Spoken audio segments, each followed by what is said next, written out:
আপনার পাপের কথা দুনিয়ার কোনো মানুষ জানলো না, দুনিয়ার কোনো প্রাণী জানলো না, দুনিয়ার কোনো পশু পাখি কোনো কিছুই জানলো না, কিন্তু আপনি গোপনে যত গোপনে গিয়ে পাপ আর অন্যায় কাজ করেন না কেন, আপনার জীবনের সকল পাপ আর অন্যায় কাজের কথা জানেন। একজন একটু আওয়াজ দিয়ে বলেন না তিনি কে? আল্লাহ কিন্তু আপনার জীবনের সব পাপের কাজের কথাই কিন্তু জানে। পৃথিবী না জানুক আমি তো জানি, আমি কি পাপ করেছি হাই, আমার পাপের করলে বিচার, বাঁচার আমার নাই উপায়, দয়াময় প্রভু মাফ করো আমায়, মাফ করো আমায়। আমরা জীবনে যত পাপ কাজ করি আল্লাহ যদি আমাদেরকে মাফ না করে, আমাদের কিন্তু যাওয়ার মতো দ্বিতীয় আর কোনো জায়গা নাই। কথা বলেন ঠিক কি না? জীবনে আপনি কত পাপ কাজ করেছেন, কত অন্যায় আপনি করেছেন, কত অবিচার আপনি করেছেন। আমার আল্লাহ বান্দাকে ডাক দে বলে আনা গাফিরিয যামবি ওয়া কাবিলুত তাওব।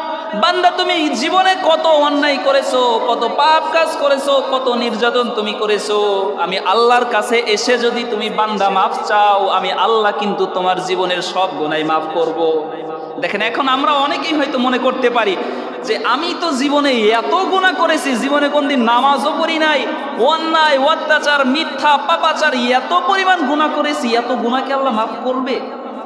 আমাদের অনেকের মনের ভিতরে এরকম কনফিউশন থাকে, আমি জীবনে এত পাপ কাজ করেছি, এইটা যদি আমি আল্লাহর কাছে মাফ চাই আল্লাহ কি মাফ করবে? আমাদের জীবন থেকে একটি বছর অতিবাহিত হয়ে যাচ্ছে, তার মানে আমাদের বয়স বাড়ছে, বিষয়টা এমন নয়।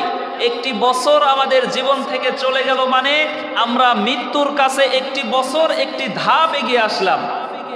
আমরা মনে করছি হয়তো একটি বছর বাড়লো, আমাদের বয়সটা 40 থেকে 41 হলো, কিন্তু বিষয়টা তো এমন নয়। একটি বছর আমাদের জীবন থেকে চলে গেল মানে আমাদের হায়াত যদি থাকতো 40 বছর, একটি বছর চলে গেল তার মানে আমাদের হায়াত এখন আছে 39 বছর। সুতরাং মানুষের বয়স কমে না বাড়ে? কথা বলেন। সুতরাং মানুষের বয়স তো আমাদের চোখের দৃষ্টিতে, দুনিয়ার দৃষ্টিতে যদিও আমরা বলি মানুষের বয়স বাড়ে, কিন্তু মানুষের বয়স তো বাড়ে না, বরং তার বয়স কমে। তার হায়াত যদি থাকতো 60 বছর, একটা বছর চলে গেল মানে তার হায়াত এখন আছে 59 বছর। এজন্য আসেন আজকের এই জুমায় আমাদের জীবন থেকে যে একটি বছর কেটে গেল, একটি বছর চলে গেল, আমি এজন্যই তাওবার বিষয়টা সিলেক্ট করেছি, যাতে করে একটি বছরে আমরা যত গুনাহ করেছি, যত অন্যায় অত্যাচার পাপাচার আমরা যাই করি না কেন, আমরা এই বছরের শেষ জুমায় এসে আল্লাহ তাআলার কাছে খালেস দিলে আমরা তাওবা করে মাফ চেয়ে আমরা যে নতুন বছরটা শুরু করব, ওই বছরটা যেন আমাদের আল্লাহওয়ালা লোক হিসাবে আমাদেরকে কবুল করে নেয়, আমাদের অন্তরের ভিতরে যেন আল্লাহ তাআলার ভয় থাকে। এজন্য আমরা এই বছরের শেষ জুমাতে জীবনের সব গুনাহ থেকে তাওবা করে, সব গুনাহ থেকে আল্লাহ তাআলার কাছে মাফ চেয়ে আমরা নতুন বছরের পদার্পণ করব ইনশাআল্লাহ। দেখেন এই দুনিয়ার ভিতরে মানুষ আমরা যারা বসবাস করি, এই দুনিয়ার ভিতরে বসবাস করার ক্ষেত্রে আমরা যদি ভরসা করতেই হয়, ভরসা করতে হবে কার উপরে? এক আল্লাহর উপরে আমাদেরকে ভরসা করতে হবে। কারণ মুমিনদের বিশ্বাসের জায়গা, মুমিনদের ভরসার জায়গা একমাত্র আল্লাহ তাআলা। একমাত্র আল্লাহ তাআলার উপরে ভরসা ছাড়া অন্য কারোর উপর ভরসা করা যাবে? রব্বুল আলামিন কুরআনুল কারীমের ভিতরে বলে দিয়েছে, ইয়া আইয়ুহাল্লাযীনা আমানু তুবু ইলাল্লাহি তাওবাতান নাসুহা। ও মুমিন বান্দারা, ও বিশ্বাসীরা, তোমরা যদি জীবনের চলতি পথে কোনো অংশে পাপ করে ফেলো, তোমরা যদি জীবনের চলতি পথে কোনো অংশে অন্যায় করে ফেলো, অবিচার করে ফেলো, নিরাশ হবা না, হতাশ হবা না, আমি আল্লাহর কাছে ফিরে আসবা, আমি আল্লাহর উপরে ভরসা রাখবা, আমি আল্লাহর কাছে তোমরা যদি মাফ চাইতে পারো, তাওবাতুন নাসুহা, যদি তোমরা তাওবার মতো তাওবা করতে পারো, তোমরা জীবনে যত অন্যায় অত্যাচার পাপাচার নির্যাতন যাই করো না কেন, খালেস দিলে তোমরা যদি আমি আল্লাহর কাছে মাফ চাইতে পারো, তোমরা মাফ চাইতে দেরি, আমি আল্লাহ ক্ষমা করতে দেরি হওয়ার করব না। সুবহানাল্লাহ বলেন না? আল্লাহ রাব্বুল আলামিন কুরআনুল কারীমের ভিতরে আরেক জায়গায় ইরশাদ করে দিয়েছে, কুল ইয়া ইবাদিয়াল্লাযীনা আসরাফু আলা আনফুসিহিম লা তাকনাতু মির রাহমাতিল্লাহ।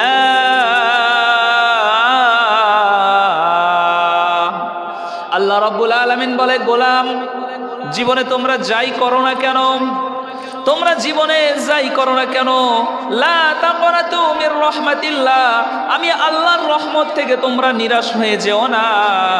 তোমরা জীবনে যত অন্যায়, অত্যাচার, পাপাচার, নির্যাতন যাই করো না কেন, লা তাকনাতু মির রাহমাতিল্লাহ, আল্লাহর রহমত থেকে তোমরা কখনো দূরে সরে যেও না। ইন্নাহু লা ইয়াসু মির রাউহিল্লাহি ইল্লাল কওমুল কাফিরুন, নিশ্চয় এই দুনিয়াতে কাফের আর মুশরিক ছাড়া কেউ আল্লাহর রহমত থেকে দূরে সরে যায় না। ঠিক কি না? এই দুনিয়াতে কাফের আর মুশরিক ছাড়া আল্লাহর রহমত থেকে কেউ দূরে সরে যায় না। বিশ্বনবী হাদিসের ভিতরে ইরশাদ করে দিয়েছে, দুই ফোঁটা পানি আল্লাহর কাছে অধিক প্রিয়। এক নাম্বার হলো জিহাদের ময়দানে রক্তের ফোঁটা। বান্দা যখন আল্লাহর দ্বীনের জন্য জিহাদ করতে করতে শরীরের রক্ত যখন ঝরে ঝরে মাটির ভিতরে পড়ে, আর ওই সময় আমার আল্লাহর কাছে ওই রক্তের ফোঁটাটাই হচ্ছে সবচাইতে বেশি প্রিয়।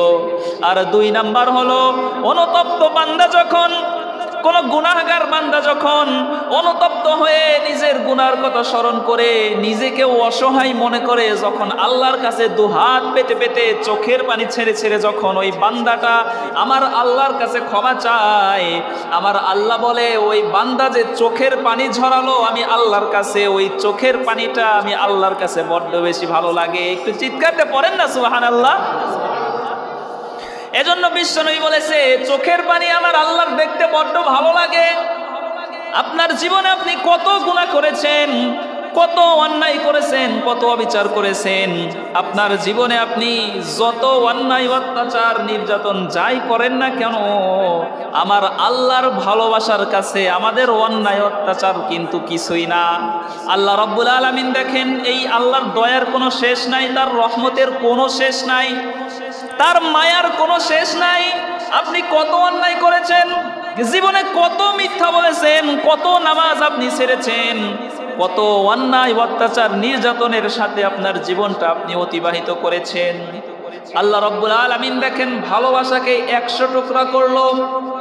100 টুকরা করার পরে রব্বুল আলামিন 99 টুকরা ভালোবাসা নিজের ভিতরে রেখে দিল। আর এক টুকরো ভালোবাসা আল্লাহ রব্বুল আলামিন সারা পৃথিবীর যত মাখলুকাত রয়েছে সব মাখলুকাতের ভিতরে আমার আল্লাহ এক টুকরা ভালোবাসা দিয়েছে। খুব খেয়াল করে শুনবেন যে আল্লাহ তাআলা ভালোবাসাকে 100 টুকরা করার পরে 99 টুকরো ভালোবাসা আল্লাহ তাআলা নিজের ভিতরে রাখলো। আর এক টুকরো ভালোবাসা সারা পৃথিবীর কিয়ামত পর্যন্ত, হযরত আদম থেকে শুরু করে কিয়ামত পর্যন্ত যত মানুষ, যত মাখলুকাত, যত প্রাণী এই দুনিয়ার বুকের ভিতরে আগমন করবে সবাইকে এক টুকরো ভালোবাসা দিয়েছে। এবং এই এক টুকরো ভালোবাসাই কিয়ামত পর্যন্ত সবার ভিতরে জারি থাকবে। দেখেন, এই এক টুকরো ভালোবাসা পেয়েই তারপরে ওই এক টুকরো ভালোবাসা আমরা সবাই কিন্তু এক একজন পাই নাই। সমস্ত মাখলুকাতের ভিতরে এক টুকরো ভালোবাসা শুধু ছড়িয়ে ছিটিয়ে দিয়েছে, আমরা শুধু সামান্য ছিটে ফোঁটা পেয়েছি। তো এই এক টুকরো ভালোবাসার ছিটে ফোঁটা পেয়েই আমাদের ভিতরে ভালোবাসার কিন্তু কোনো শেষ নাই। এই দেখবেন এই দুনিয়ার ভিতরে স্বামী তার স্ত্রীর প্রতি কত ভালোবাসা, স্ত্রী তার স্বামীর প্রতি কত ভালোবাসা, সন্তান তার মায়ের প্রতি কত ভালোবাসা, মা তার সন্তানের প্রতি কত ভালোবাসা।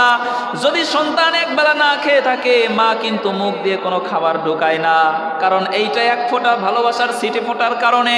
এই দুনিয়ার ভিতরে দেখবেন সামান্য মুরগি যখন ডিম থেকে ছোট্ট ছোট্ট বাচ্চাগুলো ফুটায়, মুরগি যখন ছোট্ট ছোট্ট ডিম থেকে ছোট্ট ছোট্ট বাচ্চাগুলো যখন ভূমিষ্ঠ হয়ে দুনিয়ার বুকের ভিতরে আগমন করে, ওই মুরগি যখন ছোট ছোট বাচ্চাদেরকে নিয়ে জমিনের ভিতরে হেঁটে বেড়ায়, কোনো মানুষ যদি ওই বাচ্চাটাকে ধরতে যায়, মা মুরগিটা কিন্তু চেতে গিয়ে ওই মানুষটাকে ঠোকর মারতে আসে।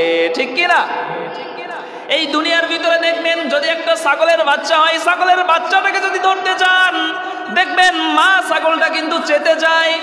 অনুরূপভাবে কোন প্রাণীর বাচ্চা যদি হয়, আপনি যদি ওইটাকে ধরতে যান, ওই ধরতে যাওয়ার সময় ওই প্রাণীর যে বাচ্চার মা রয়েছে ওই মাটা কিন্তু চেতে যায়। এই সব কিছুই কিন্তু এক টুকরা ভালোবাসার ছিটে ফোঁটা মাত্র। তাহলে এই এক টুকরো ভালোবাসার ছিটে ফোঁটা পেয়ে আমাদের ভিতরে যদি এত পরিমাণ ভালোবাসা থাকে, আমাদের ভিতরে যদি এত পরিমাণ মায়া মোহাব্বত, এত স্নেহ আদর ভালোবাসা, এত কিছু যদি আমাদের ভিতরে থাকে, যেই আল্লাহর ভিতরে 99 টুকরো ভালোবাসা আছে, একটু আওয়াজ দিয়ে বলেন ওই আল্লাহর ভালোবাসা কম না বেশি? এক টুকরো ভালোবাসার ছিটে ফোঁটা পেয়ে যদি আমাদের ভিতরে এত পরিমাণ ভালোবাসা থাকে, তাহলে যেই আল্লাহ নিজের ভিতরে 99 টুকরো ভালোবাসা রেখে দিয়েছে, ওই আল্লাহর ভালোবাসা কম না বেশি?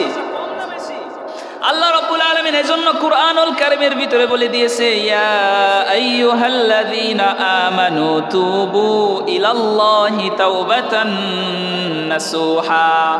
ও গোলাম, জীবনে তুমি কত পাপ করেছো, তুমি কত অন্যায় করেছো, কত জুলুম তুমি করেছো, কত মিথ্যা কথা তুমি বলেছো, এমনকি তুমি কত পরিমাণ অন্যায় অত্যাচারের সাথে, নির্যাতনের সাথে তোমার জীবনটা পরিচালনা করেছো, কত তুমি নামাজ ছেড়েছো।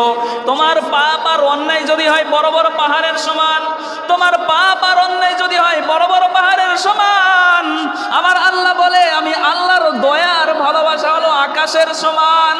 তোমার পাপ আর অন্যায় যদি হয় নদীর পানির সমান, খালের পানির সমান, বিলের পানির সমান, আমি আল্লাহর দয়া আর ভালোবাসা হলো সাগরের পানির সমান। বলেন না সুবহানাল্লাহ? আল্লাহ বলে তোমার পাপ আর অন্যায় যদি হয় বড় বড় সাগরের পানির সমান, আমি আল্লাহর দয়া আর ভালোবাসা হলো মহাসাগরের পানির সমান। তোমার পাপ আর অন্যায় যদি হয় সারা পৃথিবীর সমান, আমি আল্লাহর দয়া আর ভালোবাসা হলো সমগ্র বিশ্বের যত জায়গা রয়েছে সমগ্র বিশ্বের সমান। সুতরাং আল্লাহ বলে তোমার জীবনে তুমি কত পাপ করেছো বান্দা, তুমি কত পাপ করেছো, আমি আল্লাহর কাছে শুধু একটাবার একনিষ্ঠভাবে এসে মাফ চাও। একনিষ্ঠভাবে এসে আমি আল্লাহর কাছে তুমি যদি মাফ চাও, আমি আল্লাহ রাব্বুল আলামিন তোমার চোখের পানি যখন তুমি চোখ থেকে ঝরঝর করে করে আমি আল্লাহর কাছে ছোট হয়ে গুনার কথা স্মরণ করে যখন আমি আল্লাহর কাছে মাফ চাইবা, তুমি বান্দা মাফ চাইতে দেরি, কিন্তু আমি আল্লাহ তোমাকে ক্ষমা করতে কিন্তু দেরি করব না। বলেন না সুবহানাল্লাহ? আপনি জীবনে কত পাপ করেছেন, কত অন্যায় আপনি করেছেন। এই দুনিয়ার বুকের ভিতরে আমরা যারা পাপ কাজ, অন্যায় কাজ যারা আমরা করি, এই দুনিয়ার ভিতরে এমন অনেক পাপ আমরা করি যেই পাপের কথা কেউ না জানলেও আমরা কিন্তু জানি। আপনি গোপনে গিয়ে যদি কোনো পাপ করে থাকেন, পাপের কথা কেউ জানেন না, জানেন কে? আপনি যদি গোপনে গিয়ে পাপ করে থাকেন, আপনার পাপের কথা দুনিয়ার কোনো মানুষ জানলো না, দুনিয়ার কোনো প্রাণী জানলো না, দুনিয়ার কোনো পশু পাখি কোনো কিছুই জানলো না, কিন্তু আপনি গোপনে যত গোপনে গিয়ে পাপ আর অন্যায় কাজ করেন না কেন, আপনার জীবনের সকল পাপ আর অন্যায় কাজের কথা জানেন একজন। একটু আওয়াজ দিয়ে বলেন না তিনি কে? আল্লাহ কিন্তু আপনার জীবনের সব পাপের কাজের কথাই কিন্তু জানে। পৃথিবী না জানুক আমি তো জানি, আমি কি পাপ করেছি হাই, আমার পাপের করলে বিচার, বাঁচার আমার নাই উপায়, দয়াময় প্রভু মাফ করো আমায়, মাফ করো আমায়। আমরা জীবনে যত পাপ কাজ করি, আল্লাহ যদি আমাদেরকে মাফ না করে, আমাদের কিন্তু যাওয়ার মতো দ্বিতীয় আর কোনো জায়গা নাই। কথা বলেন ঠিক কিনা? জীবনে আপনি কত পাপ কাজ করেছেন, কত অন্যায় আপনি করেছেন, কত অবিচার আপনি করেছেন। আমার আল্লাহ বান্দাকে ডাক দে বলে, আনা গাফিরিয যামবি ওয়া কাবিলুত তাওব। বান্দা তুমি জীবনে কত অন্যায় করেছো, কত পাপ কাজ করেছো, কত নির্যাতন তুমি করেছো, আমি আল্লাহর কাছে এসে যদি তুমি বান্দা মাফ চাও, আমি আল্লাহ কিন্তু তোমার জীবনের সব গুনাহ মাফ করব। দেখেন, এখন আমরা অনেকেই হয়তো মনে করতে পারি যে আমি তো জীবনে এত গুনাহ করেছি, জীবনে কোনদিন নামাজও পড়ি নাই, অন্যায় অত্যাচার মিথ্যা পাপাচার এত পরিমাণ গুনাহ করেছি, এত গুনাহকে আল্লাহ মাফ করবে? আমাদের অনেকের মনের ভিতরে এরকম কনফিউশন থাকে, আমি জীবনে এত পাপ কাজ করেছি, এইটা যদি আমি আল্লাহর কাছে মাফ চাই, আল্লাহ কি মাফ করবে? দেখেন আপনাদেরকে সহিহ হাদিসের ঘটনা, এই ঘটনাটা শোনালে আপনাদের বুঝে আসবে যে আল্লাহ মাফ করবে কিনা। দেখেন বনি ইসরাইলের ভিতরে একজন মানুষ ছিল, যেই মানুষটা জীবনের 99 জন মানুষকে হত্যা করেছিল, একটা হত্যাকারী ছিল। 99 জন মানুষকে হত্যা করার পরে 99 জন মানুষকে হত্যা করার পরে ওই মানুষটার অন্তরের ভিতরে আল্লাহর ভয় চলে এসেছিল এবং পরকালের ভয় ওই মানুষটার অন্তরের ভিতরে চলে এসেছিল। ওই সময় ওই 99 জন মানুষকে হত্যাকারী ব্যক্তি মনে মনে ভাবলো, আমি তো 99 জন মানুষকে হত্যা করেছি, যদি আমি এখন মারা যাই, আল্লাহর সামনে যদি আমি দাঁড়িয়ে যাই, আমার আল্লাহ যদি আমার কাছে হিসাব নিকাশ চায়, আমি তো কোনো হিসাব নিকাশ দিতে পারবো না। সুতরাং আমি এই রাস্তা থেকে ফিরে আসতে চাই। 99 জন মানুষকে হত্যা করার পরেও আমার রব কি আমাকে মাফ করবে কিনা। ওই মানুষটা তখন সামনে যাকেই পাইতো তাকেই জিজ্ঞাসা করতো, আমি এই পথ থেকে দূরে আসতে চাই, আমাকে একজন ভালো মানুষের সন্ধান দাও, ভালো একজন হুজুরের সন্ধান দাও, যার কাছে গিয়ে আমি সব কথা বলবো। ওই এলাকার ভিতরে খ্রিস্টান একজন পাদ্রী ছিল, সেই ব্যক্তিটা খুব বেশি বড় আলেম ছিল না, কিন্তু অনেক আল্লাহওয়ালা ছিল। ওই ব্যক্তির সন্ধান দিল। ওই খ্রিস্টান পাদ্রীর কাছে যাওয়ার পরে 99 জন মানুষকে হত্যা করেছে ওই বনি ইসরাইলের ওই লোকটা, তাকে সব ঘটনা খুলে বলার পরে ওই খ্রিস্টান পাদ্রী বলতেছে, আরে বেটা তুমি করেছো কি? 99 জন মানুষকে মেরেছো, এখন এসেছো তুমি আল্লাহর কাছে তাওবা করতে, মাফ চাইতে? আরে তোমার জীবন তো তুমি ধ্বংসই করে দিয়েছো, তোমার তো আল্লাহ মাফ করবে না। তখন ওই বনি ইসরাইলের ওই যুবকটা, যেই মানুষটা 99 জন মানুষকে হত্যা করেছে, সে তখন মনের ভিতরে হতাশাগ্রস্ত মন নিয়ে মনে মনে ভাবলো, আর যখন আমার জীবন ধ্বংসই হয়ে গেছে, তাহলে এরে আর বাঁচায় রেখে কি করবো, আরও মেরে দেই। বনি ইসরাইলের ওই যুবকটা তখন ওই খ্রিস্টান পাদ্রীটাকেও মেরে দিয়েছে, সংখ্যা হয়ে গেল 100 জন মানুষকে হত্যা করার পরে। কিন্তু ওই যে তার মনের ভিতরে তাওবার একটা দীপ্ত আলো যখন অন্তরের ভিতরে জ্বলেছিল, ওই দীপ্ত আলো থেকে অল্প অল্প করে তার ভিতরে আবার অনুশোচনা বোধ জাগ্রত হয়ে আবার সেই মানুষ সন্ধান করতে লাগলো, আমি কার কাছে যাব, আমার জীবনের এই জায়গা থেকে আমি এখন ফিরে আসতে চাই। এইরকম করতে করতে আবার সন্ধান করলো, আর একটা এলাকার ভিতরে একটা বড় আল্লাহওয়ালা লোকের সন্ধান দিল। ওই বনি ইসরাইলের যুবকটা তখন হাঁটতে হাঁটতে ওই এলাকার ভিতরে চলে গেল ওই বড় আল্লাহওয়ালা লোকের কাছে। আল্লাহওয়ালা লোকের কাছে যাওয়ার পরে সমস্ত ঘটনা খুলে বলল, আমি জীবনে 99 জন মানুষকে হত্যা করেছিলাম, তারপরে খ্রিস্টান এক পাদ্রীর কাছে গিয়েছিলাম, ওই পাদ্রী আমাকে এইরকম কথা বলেছে, রাগে আমি সহ্য করতে পারি নাই, ওই পাদ্রীকেও মেরে দিছি, আমার সংখ্যা দাঁড়িয়েছে 100। আমি আল্লাহর কাছে মাফ চাই, আল্লাহর কাছে আমি তাওবা করতে চাই, আমার রব কি আমাকে মাফ করবে কিনা। তখন ওই আল্লাহওয়ালা লোক বলল, কেন তোমার রব তোমাকে মাফ করবে না? অবশ্যই তোমার রব তোমাকে মাফ করবে, তুমি এখনই আমার কাছে তাওবা করো। তাওবা করার পরে তোমাকে আমি একটা এলাকার সন্ধান দিয়ে দিচ্ছি, ওই এলাকার ভিতরে তুমি যাবা, যেই এলাকার ভিতরে আল্লাহওয়ালা লোক, নেককার লোক বেশি বসবাস করে, তুমি তোমার এলাকায় ফিরে যাবা না, কারণ তোমার এলাকার ভিতরে পাপাচার, যেই অশ্লীলতা বেহায়াপনা রয়েছে, এই পাপাচার লোক তোমার এলাকার ভিতরে বেশি বসবাস করে। সুতরাং তুমি যদি তোমার এলাকায় যাও, তুমি নিজেকে কন্ট্রোল করতে পারবা না, আবার তুমি পাপাচারের ভিতরে লিপ্ত হয়ে যাবা।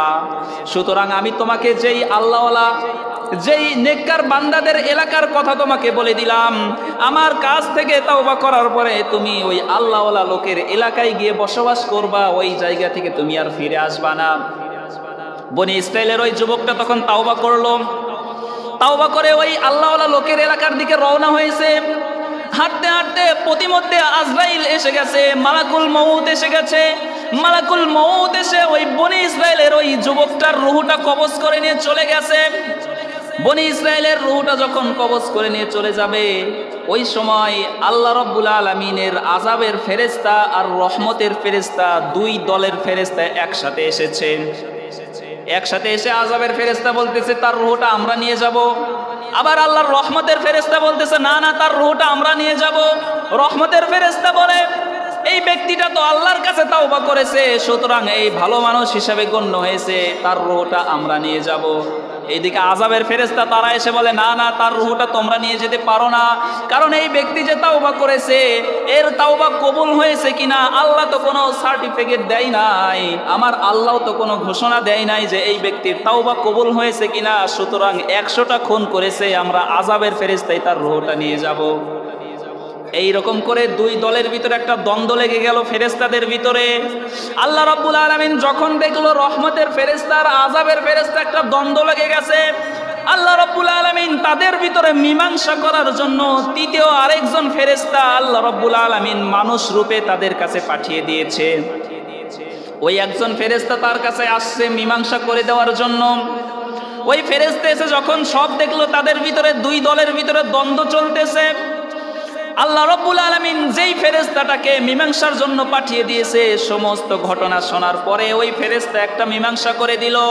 এই যে যুবকটা তাওবা করেছে, তাওবা করে যেই ভালো এলাকার ভিতরে ভালো মানুষদের ভিতরে যাওয়ার জন্য বের হয়েছে, তোমরা এখন রাস্তা মাপো, যদি ওই ভালো এলাকার লোকদের রাস্তা কম হয় তাহলে এইটা রহমতের ফেরেশতা নিয়ে যাবে, আর যদি ওই যুবক যেই জায়গায় মারা গিয়েছে এই জায়গা থেকে যদি তার এলাকার রাস্তা কম হয় তাহলে এটা আযাবের ফেরেশতা নিয়ে যাবে। রাস্তা মাপা হলো, মাপার পরে দেখা গেল ওই রাস্তা যেই জায়গায় যুবকটা মারা গিয়েছিল ওই জায়গা থেকে ভালো এলাকার লোকদের জায়গা আল্লাহ তাআলা বাড়ি কম করে দিয়েছে। ভালো এলাকার রাস্তা আল্লাহ তাআলা কম করে দিয়েছে, দূরত্ব কমিয়ে দিয়েছে। আর যুবকটা যেই জায়গায় মারা গিয়েছে সেই জায়গা থেকে তার এলাকার রাস্তার দূরত্ব আল্লাহ বাড়িয়ে দিয়েছে। অন্য অন্য বর্ণনায় পাওয়া যায়, অপর এক হাদিসে একই হাদিস অন্য একটা বর্ণনায় পাওয়া যায় যে দূরত্ব যেই জায়গায় যুবকটা মারা গিয়েছিল ওই জায়গা থেকে তার নিজ এলাকার দূরত্ব কম ছিল, আর ভালো যেই এলাকা ছিল ওই এলাকার দূরত্বটা বেশি ছিল। কিন্তু আমার আল্লাহ তাআলার কাছে ওই যুবকটা তাওবা করেছে, আর আমার আল্লাহর এত পরিমাণ তাওবা কবুল হয়েছে, এত পরিমাণ পছন্দনীয় হয়েছে, আমার আল্লাহ রাব্বুল আলামিন ওই ভালো এলাকার যেই জমিনটা ছিল আল্লাহ তাআলা নিজে অর্ডার দিয়ে দিল, ও জমিন আমার এই বান্দা তো তাওবা করেছে, আমি আল্লাহ তাওবা কবুল করেছি, সুতরাং তোমার যেই প্রশস্ত জমিন রয়েছে তুমি প্রশস্তটা কমে আসো এবং ওই যুবকের দিকে তুমি একটু আগিয়ে যাও। সুবহানাল্লাহ বলেন না? ওই যুবকটা যেই জায়গায় মারা গিয়েছিল আল্লাহর অর্ডারে ভালো এলাকার জমিনটা ছোট হয়ে আসলো, রাস্তা কমিয়ে আসলো, আর যেই খারাপ এলাকা ছিল ওই যুবকের এলাকা আল্লাহ অর্ডার দিল, যুবক তুমি আল্লাহ অর্ডার দিল ওই জমিনটাকে যে জমিন তুমি বড় হয়ে যাও, রাস্তাটার দূরত্ব বেড়ে যাও। আল্লাহর অর্ডারে ওই যুবকের এলাকার রাস্তার দূরত্বটা বেড়ে গেল আর ভালো এলাকার রাস্তার দূরত্বটা কমে আসলো। এই জায়গা থেকে এইটাই বোঝা যায় যেই মানুষটা 100টা খুনের পরেও যদি আমার আল্লাহ তাকে মাফ করতে পারে, আমরা তো জীবনে কোনো খুন করি নাই, করছি নাকি ভাই? কথা বলেন, আমরা কেমন আছি যে কাউকে মেরে দিয়েছি জীবনে? আমরা তো এমন কোনো গুনাহ করি নাই যে কোন মানুষকে হত্যা করেছি।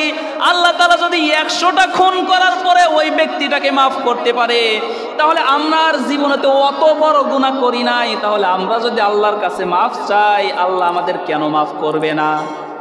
এজন্য আল্লাহ তাআলা কোরআনুল কারীমের ভিতরে বলে দিয়েছে, ইয়া আইয়ুহাল্লাযীনা আমানু তুবু ইলাল্লাহি তাওবাতান নাসুহা।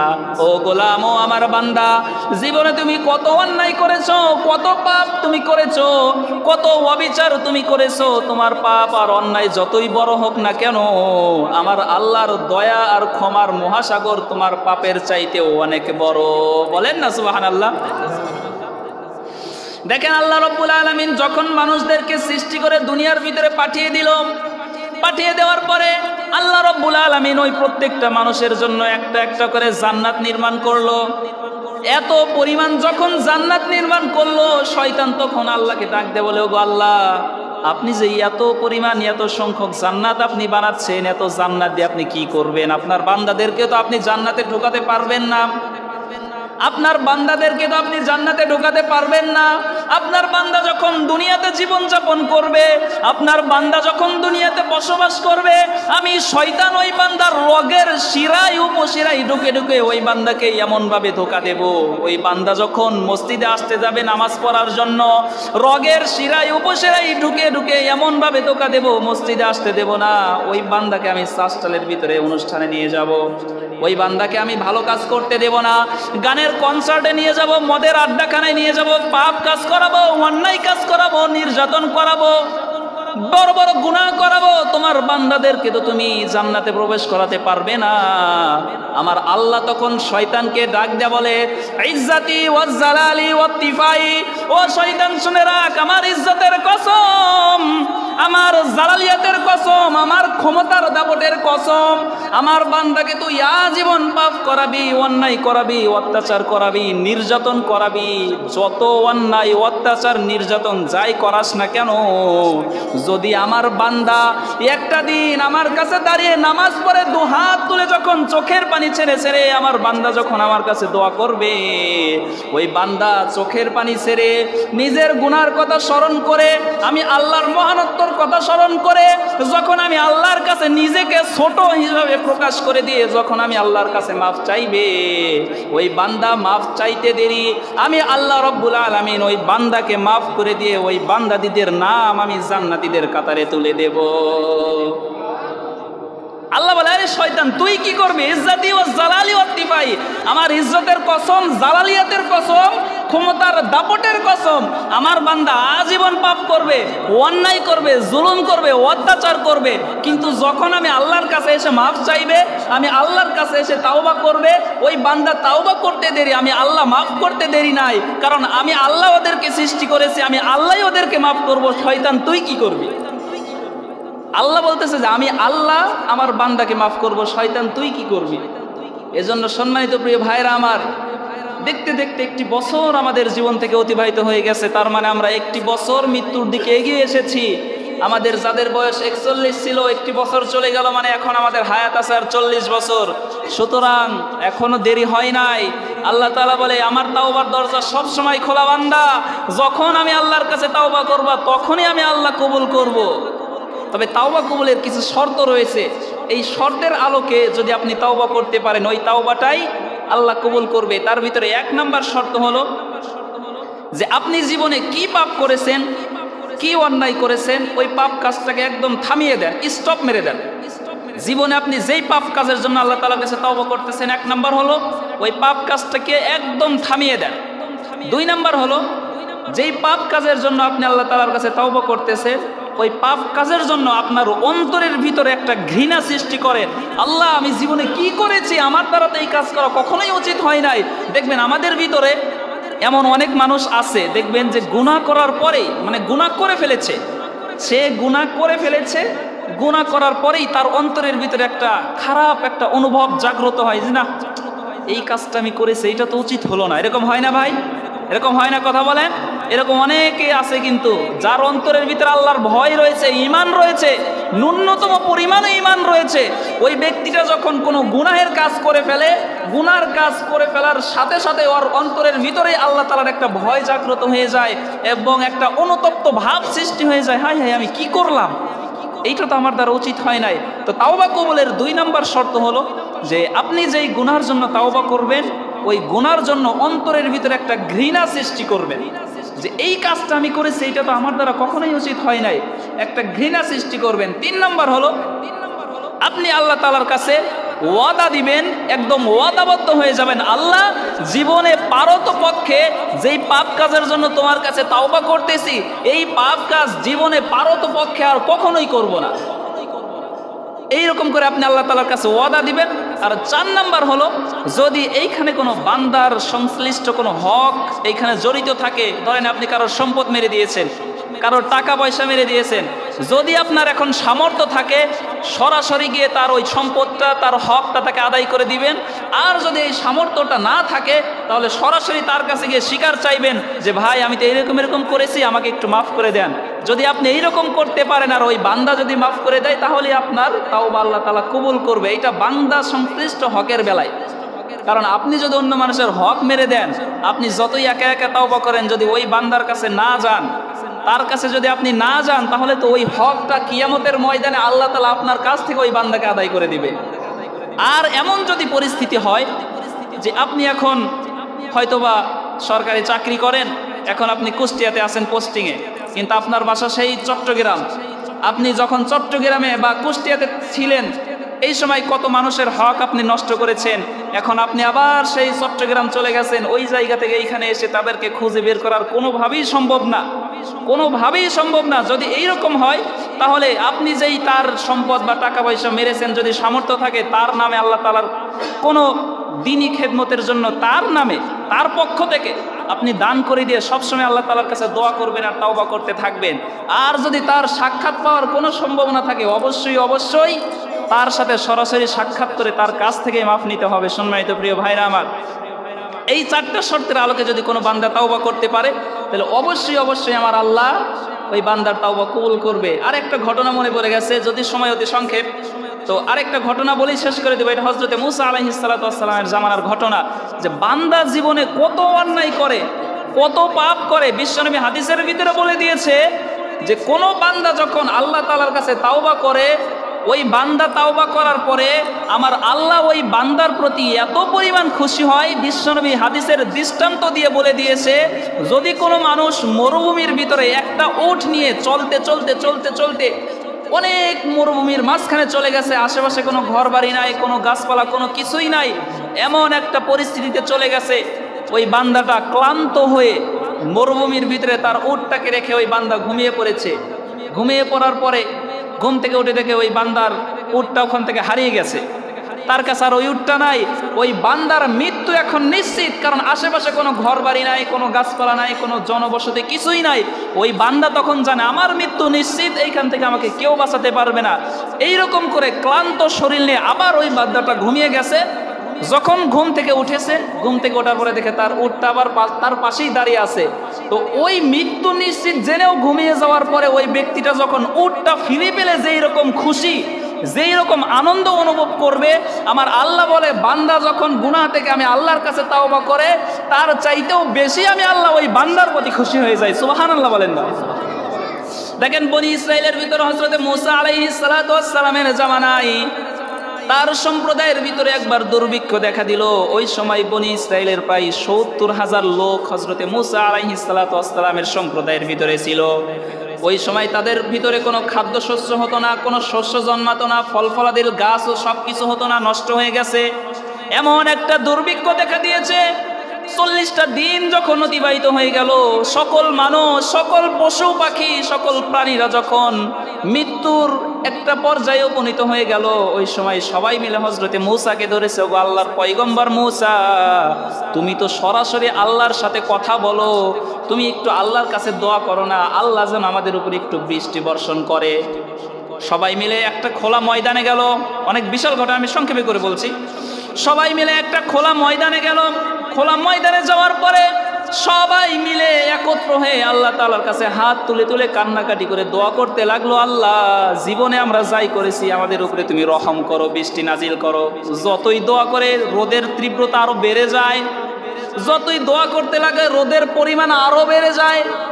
মূসা আলাইহিস সালাতু ওয়াস সালাম যখন কান্না করতে করতে আল্লাহর কাছে দোয়া করে, আল্লাহ তখন হযরতে মূসাকে বলে, ও আমার পয়গম্বর মূসা, তোমার সম্প্রদায়ের ভিতরে একজন লোক আছে, যেই লোকটা ৪০ বছর যাবত আমি আল্লাহর নাফরমানিতে লিপ্ত। তোমার এই বনি ইসরাইলের ভিতরে একজন লোক আছে, ৪০ বছর যাবত আমি আল্লাহর নাফরমানিতে লিপ্ত। ওই লোকটাকে তোমার এই যেই গোত্র রয়েছে এই গোত্র থেকে ওই লোকটাকে বের হয়ে চলে যেতে বলো। যদি ওই লোকটা এখান থেকে চলে যায় তাহলেই আমি আল্লাহ তোমাদের উপরে আমি রহমতের বৃষ্টি নাজিল করব।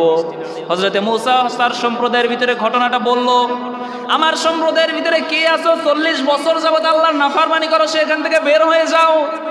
যেই ব্যক্তিটা ৪০ বছর যাবত নাফরমানি করে ও তো এই কথাটা শুনছে, ও তো জানে যে আমি ছাড়া তো এখানে আমার নাফরমানি করার মতো কেউ নাই, কিন্তু কোনো মানুষ তো জানে না, আল্লাহ জানে। ওই ব্যক্তিটা তখন মনে মনে ভাবলো, হাই হাই, যদি আমি এইখান থেকে বেরিয়ে যাই আমার সম্প্রদায়ের লোকেরা আমাকে ভর্ৎসনা করবে, আমাকে আর গোত্রের ভিতরে লাগবে না, একদম বের করে দিবে, আমার মান সম্মান যা আছে সব নষ্ট হয়ে যাবে, সমাজে আর মুখ দেখাতে পারবো না।